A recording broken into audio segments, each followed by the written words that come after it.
Swayam Prabha. Digital India. Educated India.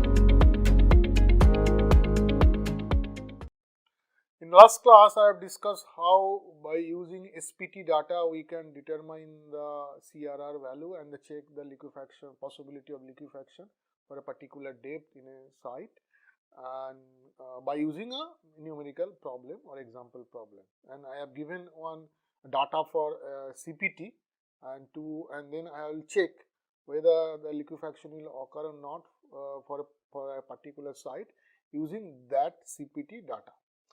So let's check it. So last class I have given those values.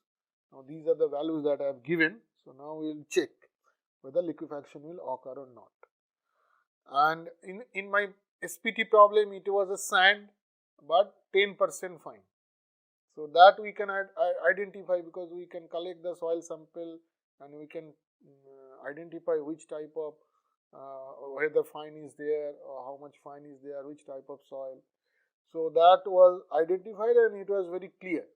But here these data are given, so it is not clear which type of soil it is. Okay. So first we have to identify the type of soil. Clear?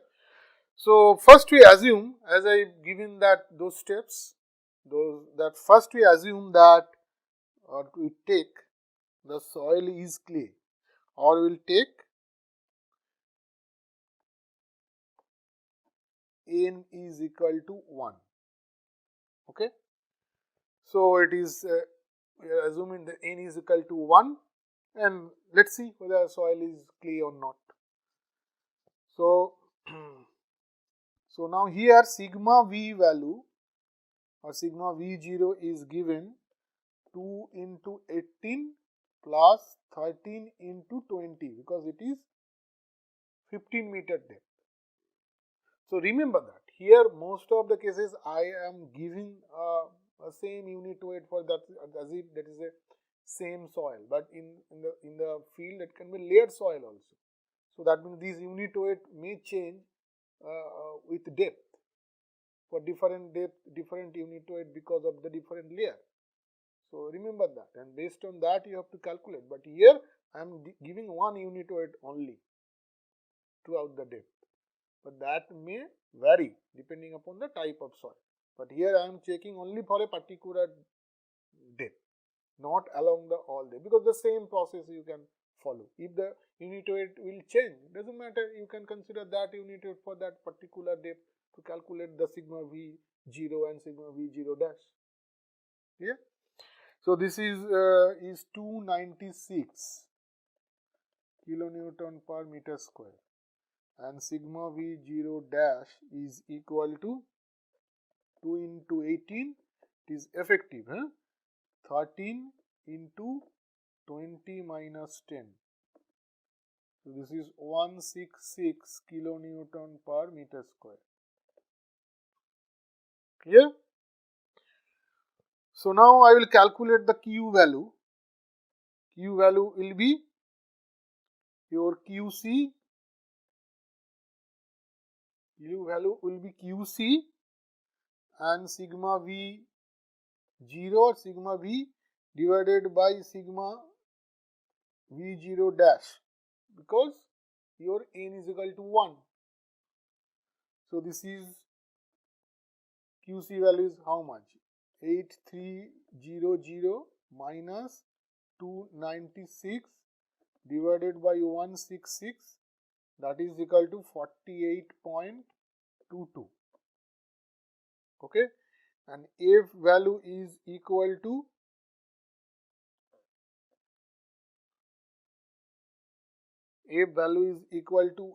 F divided by QC minus sigma V 0. into 100%. That is the F value. So the F, that capital F value, small f value, the slip friction is how much? 76.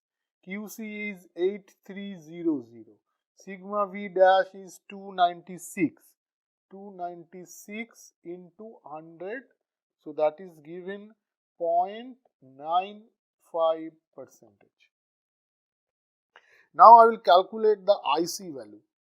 Okay, IC value is, or expression is given that 3.47 minus log your Q square plus 1.22 plus log F square and whole under root. So now if I put these values, so this will be 3.47 minus log Q is 48.22. This is whole square plus 1.22 plus log F is in percentage 0.95 whole square to the power 0.5. So this is finally 3.193 plus 1.435 to the power 0.5, which is coming out to be 2.15, which is less than 2.6. So which is less than 2.6. So that means the soil may be granular in nature. Soil may be granular in nature, but if the this value of IC, if it is greater than 2.6, then it is a clay. It is confirmed it is clay, and you have to test the soil sample and you have to confirm it is the clay, and you have to confirm the liquefaction resistance, or you can use the Chinese criteria to confirm the liquefaction will not occur or soil is too rich with clay to liquefy. Okay. So now here as it is coming less than 2.6, so now it is soil may be granular in nature, but we have to confirm it. So how we will confirm that? Now we will recalculate that. Now we will take N is equal to 0.5, because in granular soil or sand it is 0.5. Okay. So again we calculate the Q value, that is 8300 minus 296 divided by PA is 100,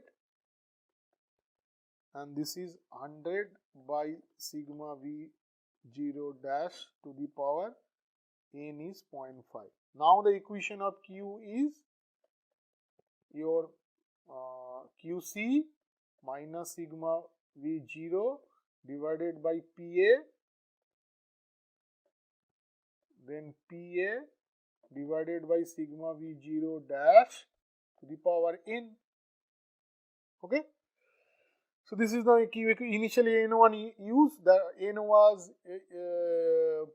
N was 1, so that's why PA cancelled. Okay. So now if I get the Q value is coming out to be 62.12, and F will not change, because if you change the N value, F will not change, F value will remain same for that particular day. So it will be 0.95%. Okay, now I will calculate the IC value again. IC value is the same expression I will use, 3.47 minus log Q is 62.12 whole square plus 1.22 plus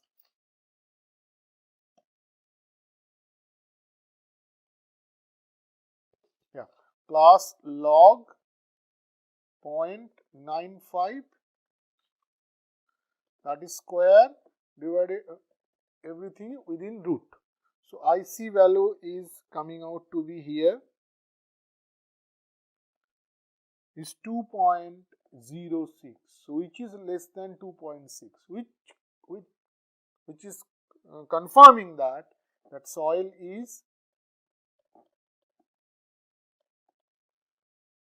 non-plastic and granular in nature.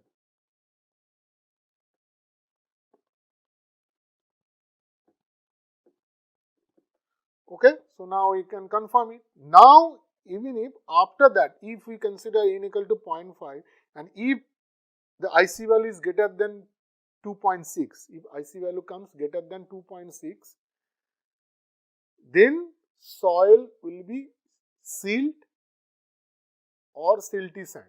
Okay, sorry, sandy silt. So because then you have to recalculate the IC and the liquefaction resistance by considering n equal to 0.7. Clear? Now here it is coming again less than 2.6, so it is granular in nature. So we will consider this n value is equal to 0.5 for our rest of the calculation. Clear? So now it is confirmed the granular in nature. So I will calculate CQ, that is equal to PA by sigma V0 dash to the power n. So PA is 100, sigma V0 dash is 166, n is 0.5 we are taking, so it is 0.77.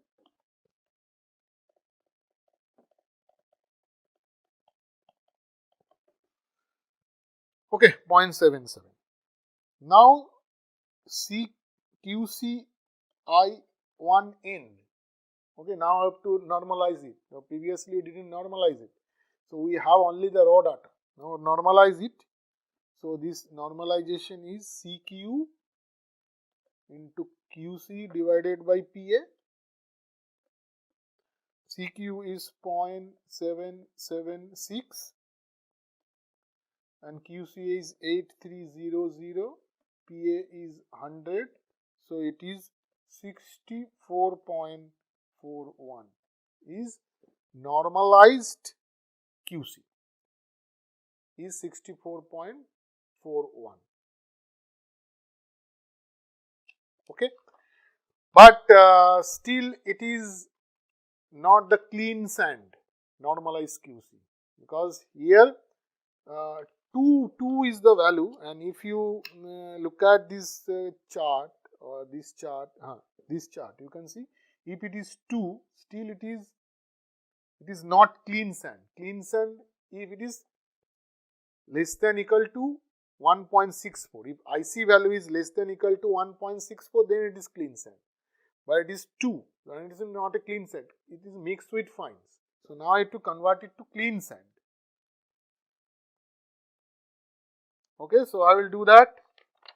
So now I will convert it to QC1N clean sand, that is Kc into QC1N. How I will use the Kc? Now your IC is greater than 1.64 because IC is 2.06. So Kc value will be minus 0.403 IC to the power 4 plus 5.58 IC to the power 3 minus 21.63 IC to the power square plus 33.75 IC minus 17.88. So if I put this value 0.403, 2.06 to the power 4 plus 5.58 2.06 to the power 4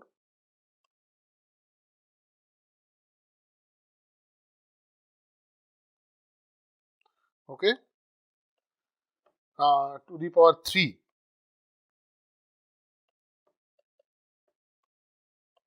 This is 3 minus 21.63 2.06 to the 2 square plus 33.75 into 2.06 minus 17.88.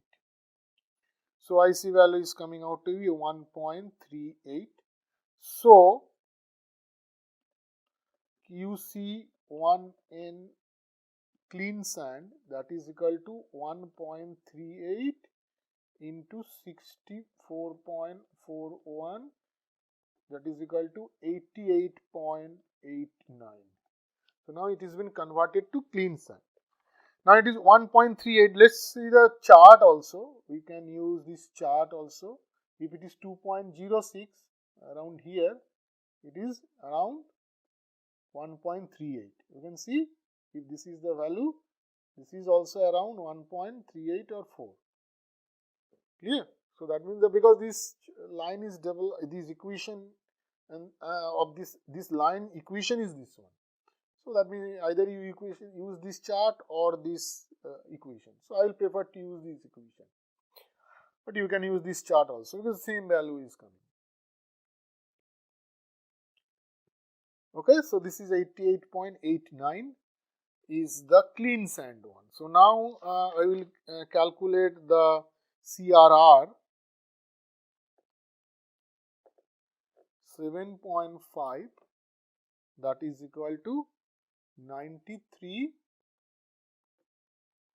QC1N clean sand divided by 1000 cube plus 0.08.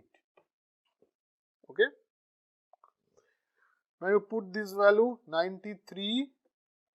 This is 88.89 divided by 1000 cube plus 0.08, which is equal to 0.145. 0.145 is CRR 7.5. Now I will calculate the factor of safety. Okay, I will calculate the factor of safety. Factor of safety is CRR 7.5 divided by CSR into magnitude scaling factor into K sigma into K alpha. Okay. So first we will calculate the magnitude scaling factor. Magnitude scaling factor, that is equal to 10 to the power 2.24 into MW to the power 2.56. That is 10 to the power 2.24 divided by 8 to the power 2.56, because magnitude scaling factor is taken as 8. So this is coming out to be 0.85.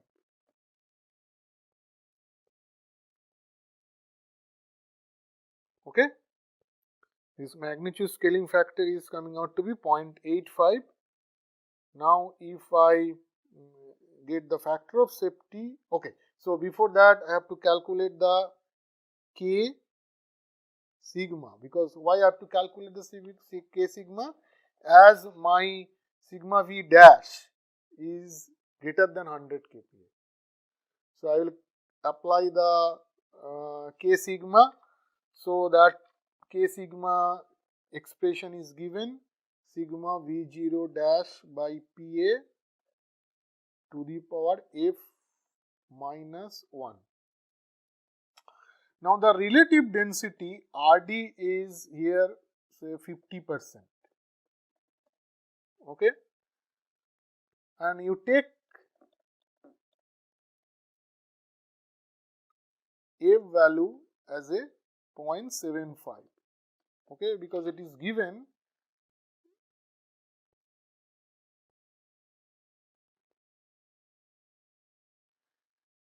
If it is in between 40 to 60, it is 0.7 to 0.4.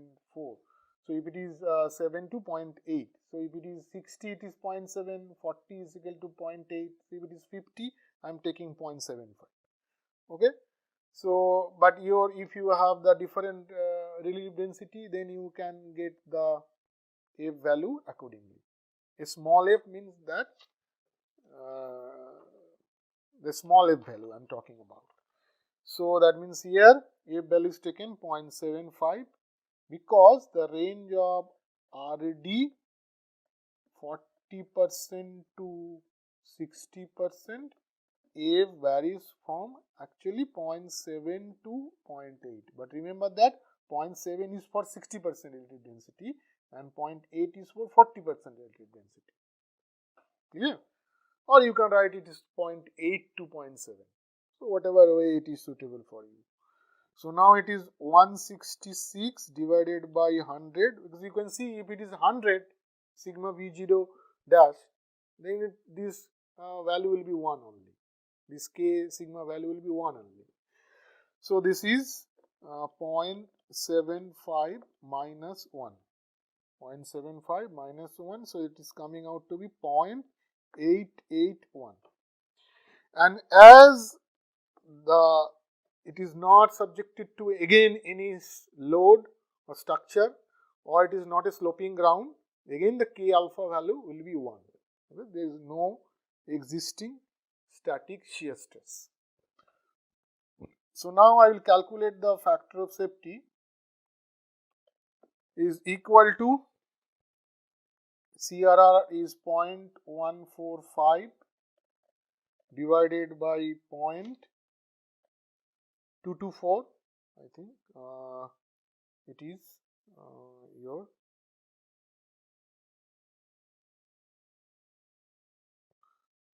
I have to calculate that CSR value I have to calculate. So, then I will first let me calculate the CSR. So, I will calculate the CSR, that is equal to 0.65 into Max by G into sigma V0 divided by sigma V0 dash into RD.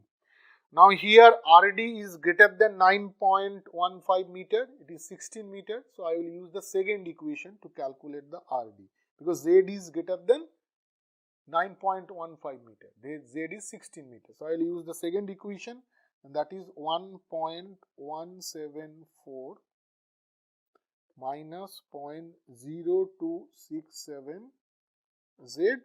So, this is 1.174 minus 0.0267 into 16 or 15, sorry. This depth is 15 meter.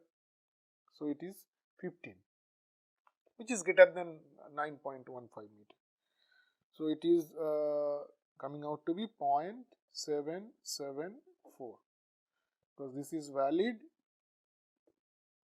if Z equal to greater than 9.15 meter but less than 23 meter.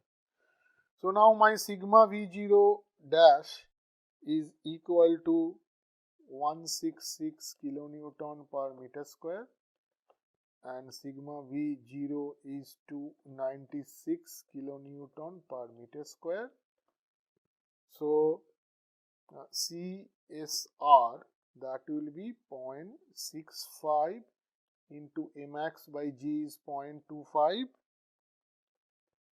into 296 divided by 166 into 0.774.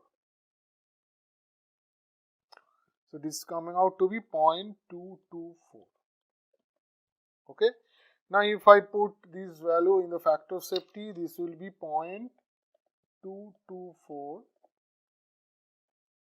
CRR divided by CSR, then it is 0.85 magnitude scaling factor, then it is 0.881 into 1.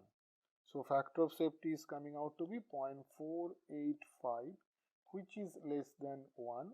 So I can say liquefaction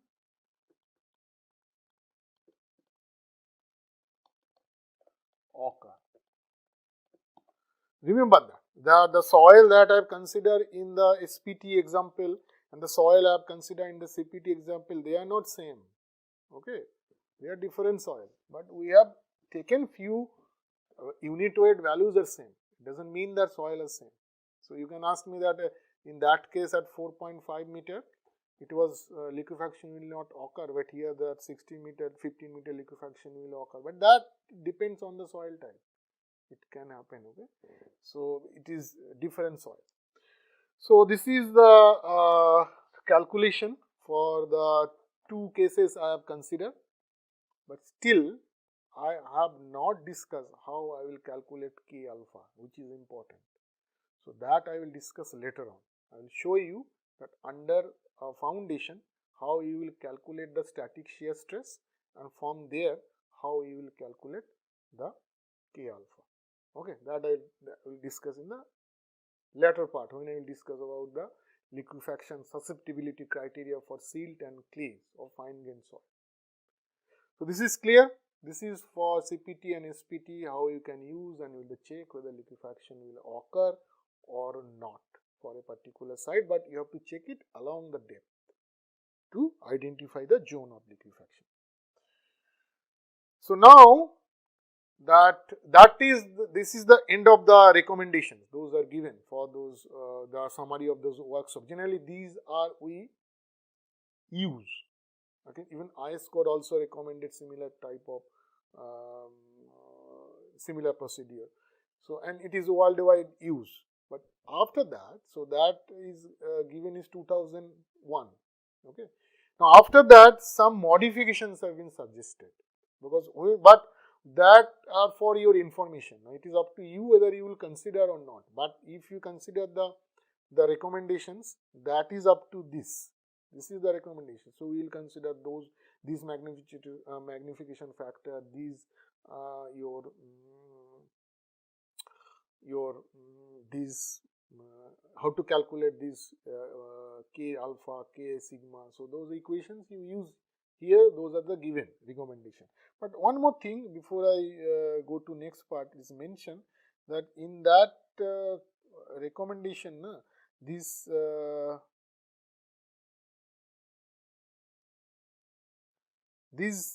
how to calculate the K alpha, those charts are not given. Only it is given that you have to calculate the alpha and then you have to determine the correction factor. But these charts are given.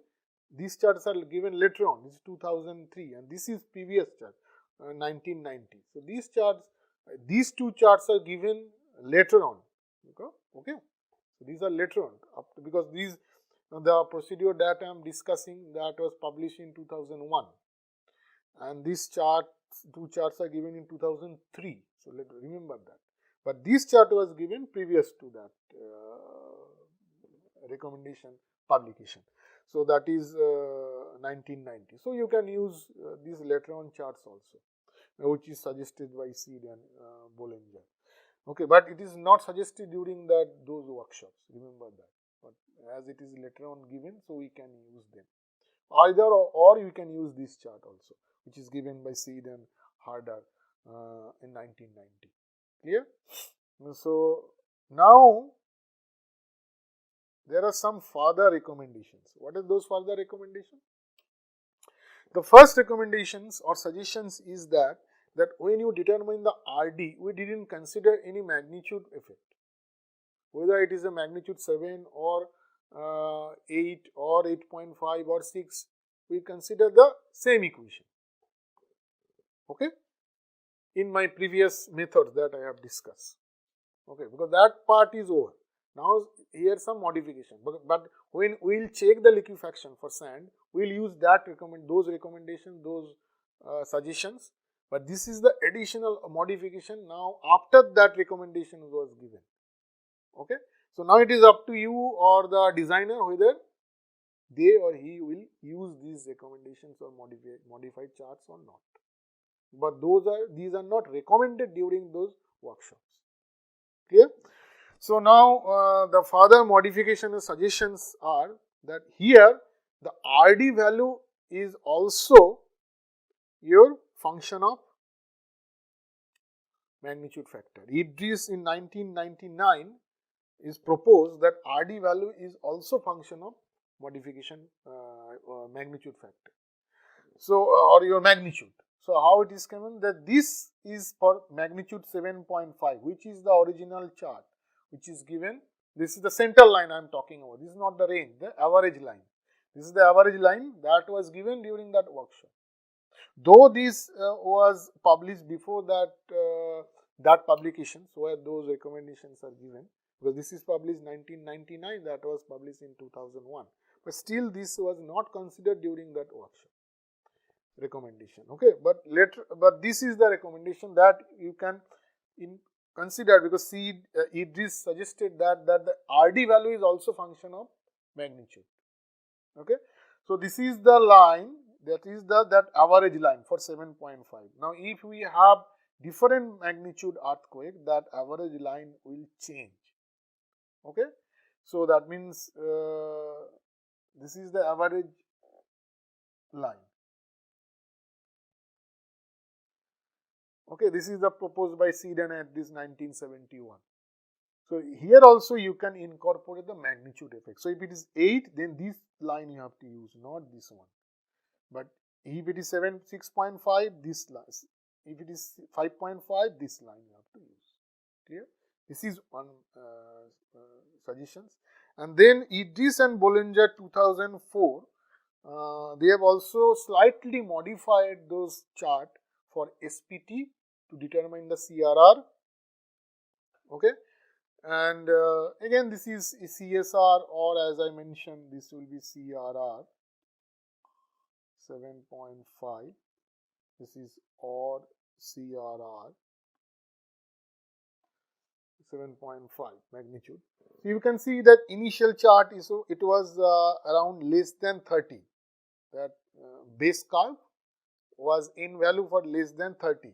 If you see the initial chart, it was for, you can see it is the base curve, it is less than 30 in 160. But here the more data are being incorporated, and it is slightly the range is increased, and this chart is now around 30 plus, slightly even increased. More data point has been incorporated. So this is the derived curve for less than 5% fines. Okay, this is the 35%, that is this recommended curve for that workshop, and this is the derived curve for 35% proposed by Ed and Bollinger 2004, and this is your base curve, that is your clean sand curve.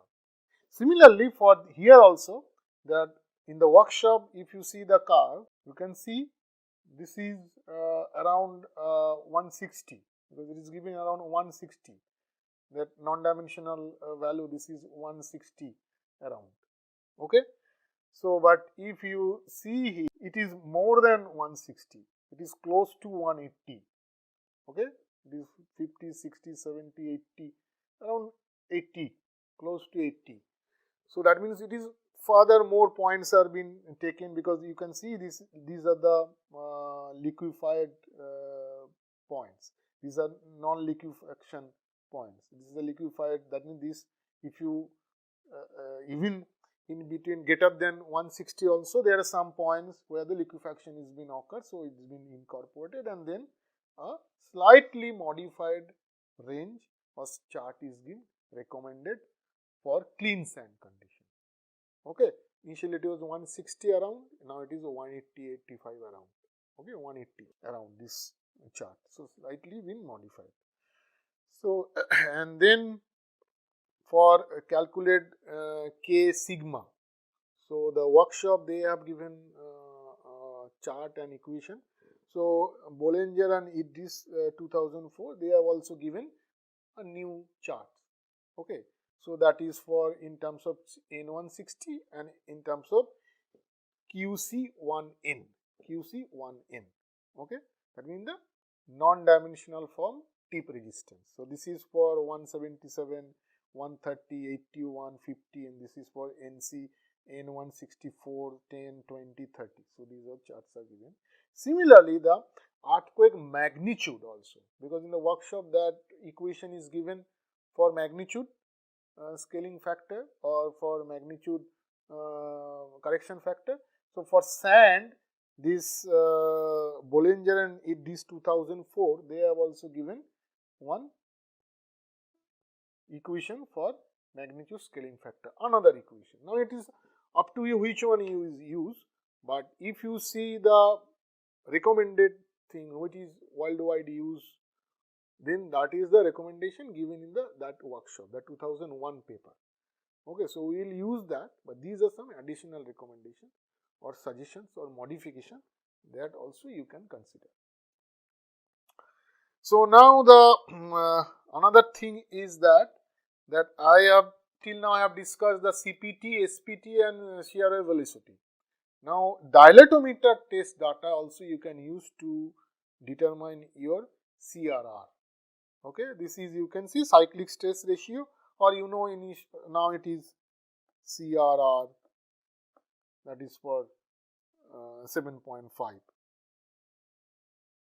Okay, so this is actually tau L or tau H. Okay, tau H or sigma V dash. Okay, tau H sigma V dash.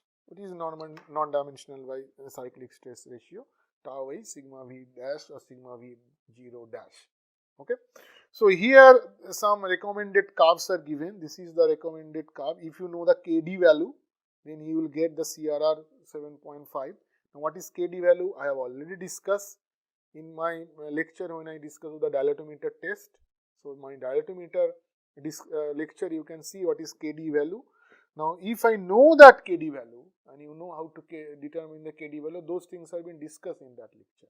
Now for clean sand is adequately safe against liquefaction for magnitude 7.5 for different KD values if the non-seismic area, if it is non-CPU categorized is the non-seismic area, no seismic activities, if KD value is greater than 1.7, that means liquefaction will not occur. It is safe against liquefaction. If low seismic area, that means Mx by G is equal to 0.15, then KD value if greater than 4.2, it means the clean sand is adequately safe against liquefaction.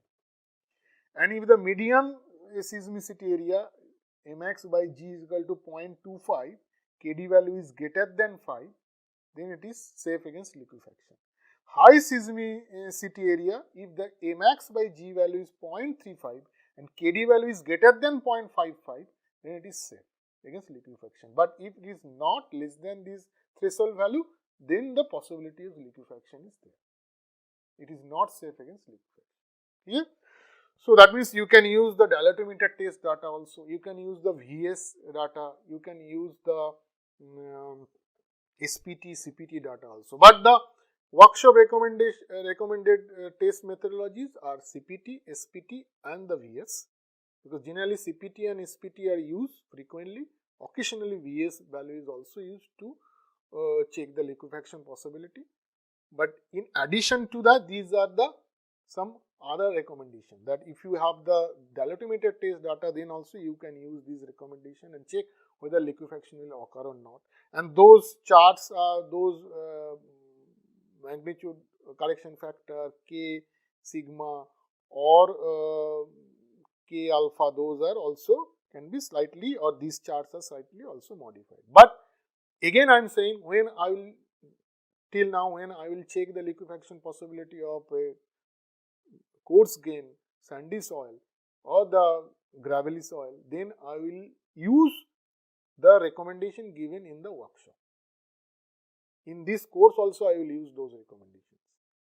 Okay, but these are the additional recommendations that or the modification that is been suggested, and I am